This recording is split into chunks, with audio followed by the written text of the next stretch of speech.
बिस्मिल्लाहिर्रहमानिर्रहीम।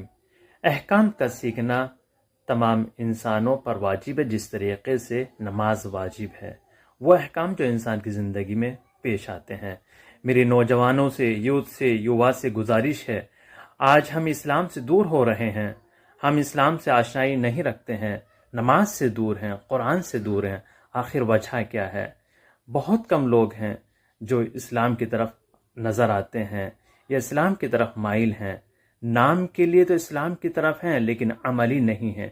मेरे दोस्तों, मेरे नौजवानों, मेरे भाइयों और बहनों से गुजारिश है कि आइए दीन इस्लाम सीखें, अहकाम कुरान सीखें, तफसीर कुरान सीखें। इसीलिए हमने सोशल मीडिया पर मकतब जाफरी अहकाम और मकतब जाफरी कुरान बनाया है, ताकि आप ज़्यादा से ज़्यादा अहकाम से और कुरान से आशना हो सकें।